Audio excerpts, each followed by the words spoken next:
Hello बच्चों, तो स्वागत है आपका हमारे चैनल एडू गुरु में। और आज से हम लोग कक्षा 9 की एनसीईआरटी गणित को शुरू करने जा रहे हैं, जिसके अंतर्गत आपको हर एक एक्सरसाइज का सबसे पहले तो परिचय, यानी जो भी चैप्टर शुरू होगा उसमें हमको क्या क्या पढ़ना है और कैसे कैसे सवाल लगाने, इसका एक वीडियो प्राप्त होगा। उसके बाद हर एक एक्सरसाइज का जो जो भी सवाल लगाएंगे, हर एक सवाल का आपको बहुत अच्छी तरीके से वीडियो प्राप्त होगा, जिसमें आपको बहुत आसान भाषा में सवालों को समझाया जाएगा। ठीक है, तो सबसे पहला जो हमारा पार्ट है वो है संख्या पद्धति। तो चलिए इसमें हम देख लेते हैं कि हमको क्या क्या पढ़ना है, कैसे कैसे सवाल लगाने हैं। तो चलिए शुरू करते हैं। देखिए, इसके अंतर्गत हमें इन जो टॉपिक हैं इनको कवर करना है। सबसे पहला है संख्याओं के प्रकार। तो ये सब मैं जब जब भी सवाल लगवाऊंगा आगे भी आपको बताता जाऊंगा, लेकिन फिर भी थोड़ा थोड़ा हम आपको इनके बारे में बता दें, ताकि आपको इतना आइडिया रहे कि हमको आगे किस तरह क्या क्या आना चाहिए पहले से और किस तरह के सवाल लगाने हैं। ठीक है, तो चलिए देखिए, पहला है संख्याओं के प्रकार। तो आप जानते हैं संख्याओं के प्रकार के बारे में थोड़ी बात कर लेते हैं। जो संख्या होती है वो दो प्रकार की होती है। पहली होती है वास्तविक संख्याएं और दूसरी होती काल्पनिक संख्याएं। ठीक है, जैसा कि नाम से स्पष्ट है, वास्तविक संख्या का मतलब ऐसी संख्याएं जिनका मान वास्तविक होता है, यानी जिनका कोई ना कोई मान होता है। काल्पनिक संख्या मतलब जो पूरी तरह से काल्पनिक है, यानी जिनका कोई वास्तविक मान नहीं होता है। ठीक, वास्तविक संख्याएं दो प्रकार की होती हैं। पहली होती है परिमेय और दूसरी होती अपरिमेय। इस पाठ में हमको इन्हीं दो संख्याओं के बारे में पढ़ना है और इन्हीं दो संख्याओं से संबंधित सवाल लगाने। तो वास्तविक संख्याएं दो प्रकार होती हैं, परिमेय और अपरिमेय। परिमेय संख्याएं वे होती हैं जो p बाई क्यू के रूप में लिखी जा सकती हैं, जहां पर p और q पूर्णांक हैं। लेकिन पूर्णांक का मतलब कोई भी संख्या हो सकते हैं, चाहे माइनस की हो या प्लस की हो या जीरो हो, लेकिन क्यू जीरो नहीं हो सकता। पी हो सकता है, क्यू जीरो नहीं हो सकता। तो ऐसी संख्याएं जो होती हैं वो परिमेय होती हैं। अपरिमेय कौन सी हैं? जो पी बाई क्यू के रूप में नहीं लिखी जा सकती हैं। ठीक है, उसके बाद परिमेय के अंतर्गत ही हम पूर्ण संख्याएं, प्राकृतिक संख्याएं और प्राकृतिक के अंतर हम सम संख्या, विषम संख्या, भाज्य, भाज्य इनको पढ़ते हैं। ठीक है, तो हमें सिर्फ परिमेय और अपरिमेय के बारे में जानकारी चाहिए, तो वो हो गई यहाँ पे, है ना। इन्हीं के सवाल लगाने और आगे आप पढ़ रखें। अगला है परिमेय व अपरिमेय संख्याएं क्या एवं इनकी पहचान। तो देखो क्या है, ये हमने आपको बता दिया। पहचान क्या होती है? पहचान ये होती है कि जिनको पी बाई क्यू के रूप में लिख सकते हैं उनको हम परिमेय संख्याएं बोलते हैं, जिनको नहीं लिख सकते उनको हम अपरिमेय संख्या बोलते हैं। जैसे कई सारी अपरिमेय संख्या, जैसे रूट 2 है। ठीक, अभी आगे और भी क्लियर हो जाएगा पहचानने का तरीका। रूट 3 है, रूट 5 है ना। तो देखो ये p है, अगर नीचे हम 1 लिख दें, लेकिन p पूर्णांक नहीं है ना। तो पूर्णांक नहीं, इसलिए सब क्या है? अपरिमेय है, पाई है। इसी जगह हम परिमेय में लिख दें -2/7 या 4/5, तो ये सारी इस तरह की संख्याएं, या 22/7, ये सब क्या है? परिमेय संख्याएं। ठीक है, अगला है वास्तविक संख्याओं का दशमलव प्रसार। अब वास्तविक संख्याएं शब्द जब यहाँ पर लिखा जा रहा है, इसका मतलब क्या है? वास्तविक के अंतर्गत कौन आता है? परिमेय और अपरिमेय। तो जब वास्तविक संख्याएं बोली जाएं तो इसका मतलब है कि परिमेय और अपरिमेय इन दोनों की बात कर रहा है। ठीक है, तो इनका दशमलव प्रसार, तो समझते हैं दशमलव प्रसार वास्तविक संख्याओं का। वास्तविक संख्याओं का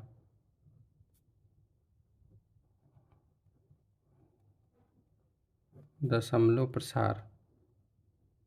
तो वास्तविक संख्याओं का जो दशमलव प्रसार होता है वो दो तरह से होता है।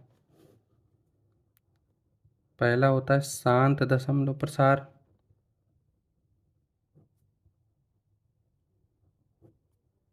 और दूसरा होता है अशांत दशमलव प्रसार।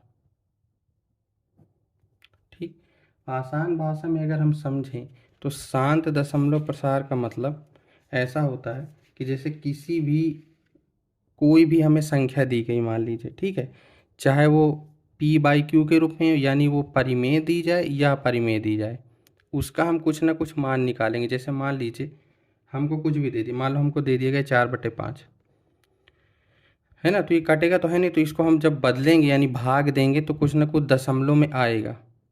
इस तरह √2 का कुछ ना कुछ मान होगा दशमलव में, 3 का, 5 का, पाई का, इस तरह सभी के मान होते हैं ना, यानी जब हम भाग देंगे तो एक हमको दशमलव में संख्या मिलती।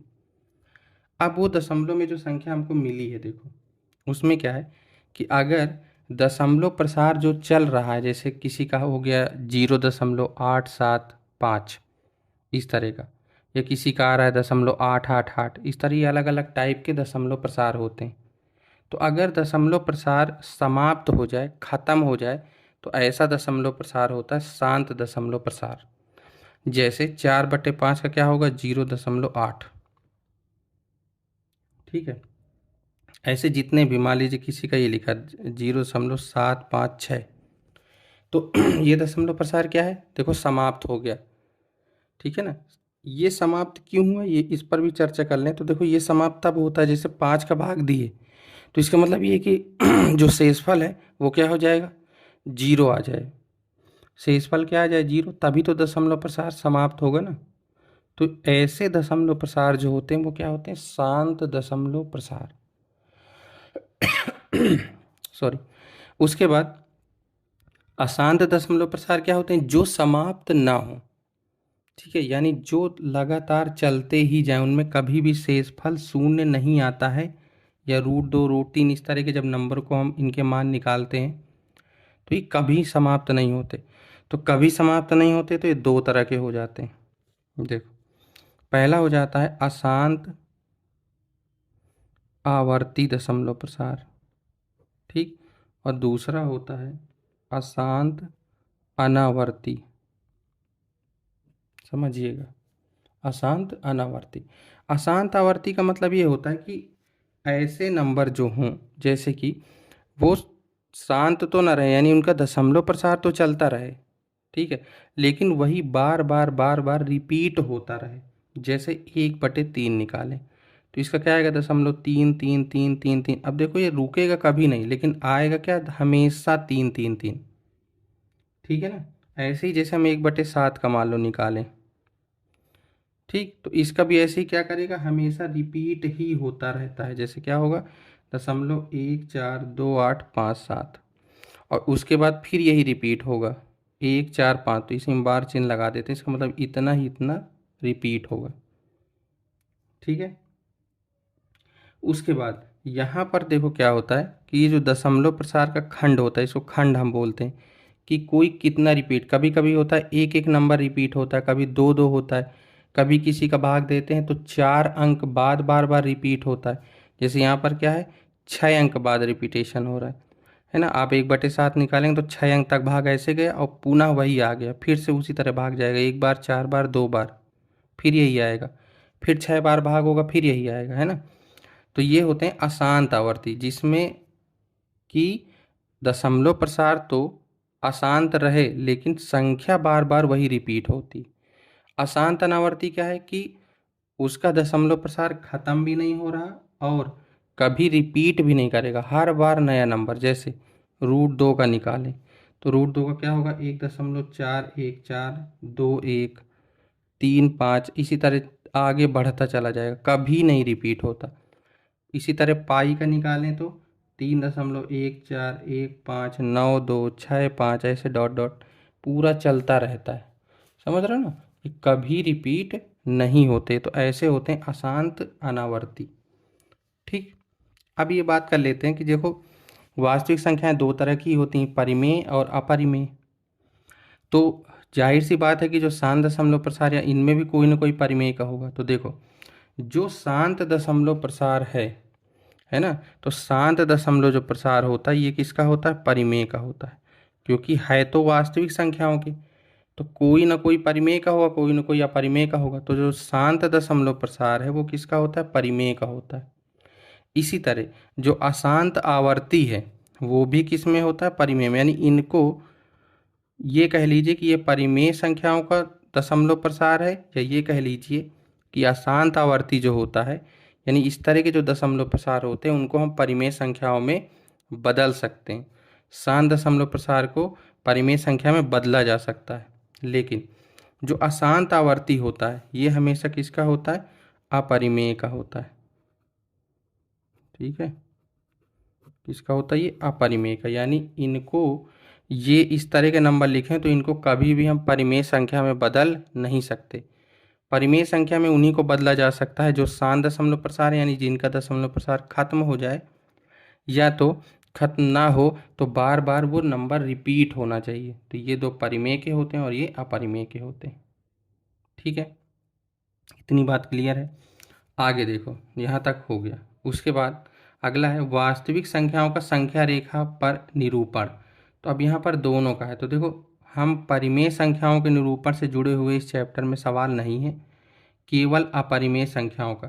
तो अब इसमें देखो, जब सवाल लगाएंगे तो वहाँ पर ही आपको समझाएंगे, लेकिन इसमें लगाना हमको किस तरह, देखो संख्या रेखा पर निरूपण जैसे हमसे पूछ लिया जाएगा। यहाँ पर कोई कैसा भी सवाल पूछा जा सकता है। जैसे हमसे कह दे कि बताओ √5 संख्या रेखा पर कैसे दिखाया जाएगा, √2 कैसे दिखाया जाएगा, √3 कैसे दिखाया जाएगा, √7 कैसे दिखाया जाएगा। इस तरह के जो नंबर्स होते हैं जो अपरिमेय हैं, उनको संख्या रेखा पर कैसे दिखाया जा सकता है। या दशमलव प्रसार भी आपसे पूछा जा सकता है कि दशमलव प्रसार को संख्या रेखा में, जैसे कह दें कि बताओ 0.6576 कह दिया कि इसको बताओ संख्या रेखा पर कहाँ पर पड़ेगा। ठीक है, यह हमसे कह दिया जाए कि 1.7634 कह दे ये कहाँ पड़ेगा। तो इस तरह से भी जुड़े हुए सवाल आपसे पूछे जाएंगे इसी एक्सरसाइज में। आगे जब हम पूरे इनको चैप्टर में आगे बढ़ेंगे तो ऐसे ऐसे सवाल भी, यानी दशमलव प्रसार को संख्या रेखा में किस तरह दिखाना है, ठीक है ना, और उसके बाद रूट वाली संख्याओं को किस तरह से दिखाना है। तो ये सवाल है यहाँ पे।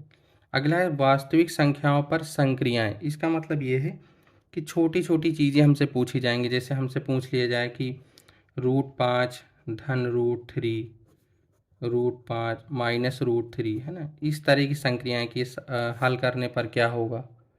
या आपसे पहचान से संबंधित इस तरह के सवाल पूछे जा सकते हैं। जैसे कहते 3 + √5 कैसी संख्या है। ठीक है, तो इसमें ये है कि भाई ये तो परिमेय होती, ये अपरिमेय है, तो जब दोनों ये ऐड होंगी या इस तरह से लिख दिया जाएगा तो अब ये फाइनल इस संख्या को क्या बोलेंगे, है ना। तो इस तरह के सवाल हैं। तो इसके मैं थोड़ा सा आपको बता दे रहा हूँ, जब सवाल लगाएंगे तो वहाँ पर भी बताएंगे। देखो, कोई भी परिमेय संख्या है, अगर उसमें हम कोई भी अपरिमेय संख्या को जोड़ दें या घटा दें या गुणा कर दें या भाग दे दें, वो हमेशा अपरिमेय ही रहेगी। ठीक है, लेकिन किसको छोड़कर? परिमेय में शून्य को छोड़कर, यानी वो फिर शून्य नहीं होना चाहिए, शून्य नहीं होना चाहिए। लेकिन शून्य किसके लिए नहीं होना चाहिए? केवल गुणा और भाग के लिए। बाकी जोड़ घटाने में अगर शून्य है तो शून्य में आप कोई अपरिमेय संख्या को जोड़ोगे तो भी अपरिमेय रहेगा, घटाओगे तो भी अपरिमेय रहेगा। लेकिन गुणा भाग के लिए परिमेय में अगर शून्य ले लेंगे तो फिर ये नियम काम नहीं करेगा, फिर वो शून्य बना देगा जो कि परिमेय होगा। तो गुणा भाग में शून्य नहीं होना चाहिए। इसके अलावा अगर जोड़ घटाने में शून्य है या शून्य को एकदम हटा दें, कोई भी परिमेय संख्या में अपरिमेय जोड़ोगे तो हमेशा अपरिमेय होगी। ठीक, अगला नियम है कि अगर हम अपरिमेय में अपरिमेय संख्या को ही जोड़ते हैं तो ये हमेशा अपरिमेय ही रहेगा, यानी जुड़ करके जो नई संख्या बनेगी वो भी अपरिमेय होगी। अगर हम अपरिमेय में अपरिमेय घटाते हैं, गुणा करते हैं, भाग करते हैं तो ये परिमेय भी हो सकता है और अपरिमेय भी हो सकता है। इसमें सवाल के ऊपर निर्भर है कि उसको हल करने पर पता चलेगा कि वो कैसी संख्या बनेगी।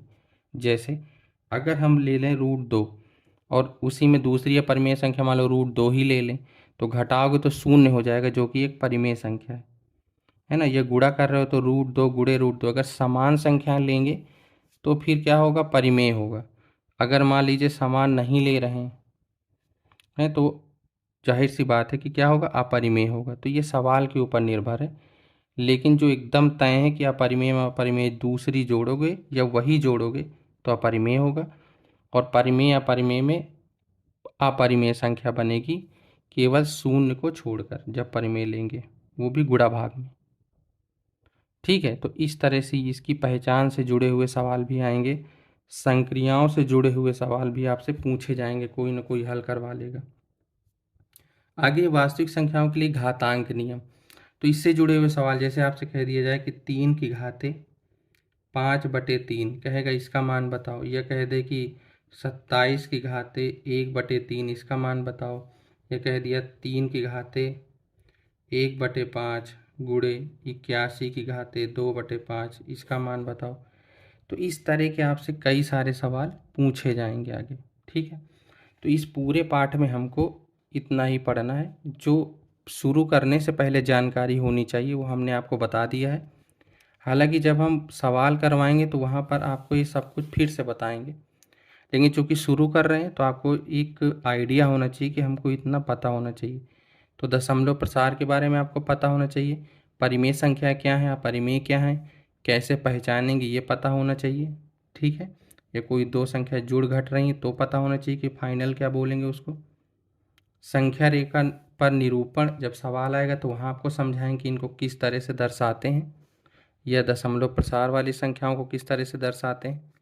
संक्रियाएं और घातांक, इनसे बहुत कठिन सवाल नहीं है, और जब इनके सवाल आएंगे तो वहाँ पर आपको घातांक के नियम भी बता देंगे और वहीं पे समझा देंगे। घातांक के नियम आप पहले भी पढ़ चुके हैं, मैं आपको थोड़ा बहुत बताए दे रहा हूँ। ठीक है, जैसे कौन कौन से नियम होते हैं यहाँ कहीं देख लीजिए, कौन कौन से नियम होते हैं। देखो, पहला ये कि अगर आधार समान है तो एक ही घाते m, और दूसरा मान लो आधार ले लें घात अलग ले लें, तो आधार समान है और गुणे में है तो दोनों की घातें क्या होती हैं, जुड़ जाती हैं। इस तरह अगर ये भाग हो रहा है तो घातें क्या होंगी, घट जाएंगी। ये है आधार समान हो लेकिन घातें अलग अलग हो। अब है आधार अलग अलग हो लेकिन घातें एक ही हो, जो a की घातें m b की घातें m, तो क्या हो जाएगा ए बी की घातें m। इस तरह a की घातें m भागे b की घातें m क्या हो जाएगा a/b की घातें m, है ना। ये है कि जब घातें समान हो आधार अलग अलग हो। अगला क्या है, किसी की भी घात अगर शून्य होती है तो वो क्या हो जाता है 1। किसी की घात अगर यहाँ पर a की घातें -1 है क्या हो जाएगा 1/a, या इसी का बड़ा रूप a की घातें -m जो होता है वो 1/a की घातें m होता है। तो है ना, तो इसी तरह के कई सारे आप कक्षा 7-8 में घातांक के नियम पढ़ें, तो जब इसके सवाल आएंगे तो वहाँ पर भी आपको समझा देंगे। ठीक है, तो ये हमारे पहले पाठ संख्या पद्धति का परिचय कि हमको इस चैप्टर के अंतर्गत क्या क्या पढ़ना है और कितनी जानकारी हमको इस चैप्टर के सवाल लगाने से पहले ही होनी चाहिए, इसलिए हमने आपको एक आइडिया के तौर पे इतना सब कुछ बता दिया है। ठीक है, अगले वीडियो से हम लोग इसके अब सवाल स्टार्ट करेंगे, इसमें हम एक एक सवाल का एक एक वीडियो आपको बनाएंगे ताकि बहुत ज़्यादा बोरिंग ना लगे। बस आपको जो सवाल नहीं आता आप उसका सर्च करके आप उसका वीडियो आराम से देख सकते हैं, है ना। सभी का नहीं कि फिर उसमें दिक्कत होती है, अगर पूरी एक्सरसाइज का बनाते हैं, मान लीजिए आपको पहला आ रहा है तो फिर आप उसको बढ़ा रहे हो वीडियो को, है ना, आपका भी समय लॉस होगा। जो नहीं आता वो सीधा हर एक क्वेश्चन का अलग अलग वीडियो होगा। तो इस तरह से आप जो है, जो सवाल आपको नहीं आता, मान लीजिए तीसरा नहीं आ रहा, चौथा नहीं आ रहा, आप उसको खोल के देख के आराम से समझ सकते हैं। दूसरा फ़ायदा ये भी होता है कि एक क्वेश्चन के एक वीडियो होने से कि वो क्वेश्चन बताने में थोड़ा ज़्यादा उसको आराम से बताया जा सकता है। पूरी एक्सरसाइज में ये रहता है कि वीडियो बहुत ज़्यादा बड़ा ना हो सकता है थोड़ी स्पीड बढ़ानी पड़े। ऐसे में होता है कि एक ही सवाल हमको समझाना है तो हम 5 मिनट में उसी सवाल को बहुत अच्छे से समझा देंगे, ताकि आप एक बार भी वीडियो को देख लेंगे तो आपको हमेशा सवाल आ भी जाएगा, कभी भूलेगा भी नहीं, और तरीके भी समझ में आते हैं। या कभी कभी एक सवाल को लगाने के कई तरीके होते हैं तो एक वीडियो में कई तरीके बताए जाते हैं। ठीक है, तो अगले वीडियो से हम लोग अब इसकी एक्सरसाइज को शुरू करेंगे। तो चलिए मिलते हैं अगले वीडियो में, तब तक के लिए धन्यवाद। और अगर चैनल को आपने सब्सक्राइब नहीं किया तो सब्सक्राइब कर लीजिएगा, हमसे जुड़ जाइए, क्योंकि हम 9th में गए हैं तो आपको एक एक सवाल की हम लगवाएंगे भी, तो आपको भी आराम रहेगा और आप पढ़ते भी रहेंगे लगातार। ठीक है, धन्यवाद।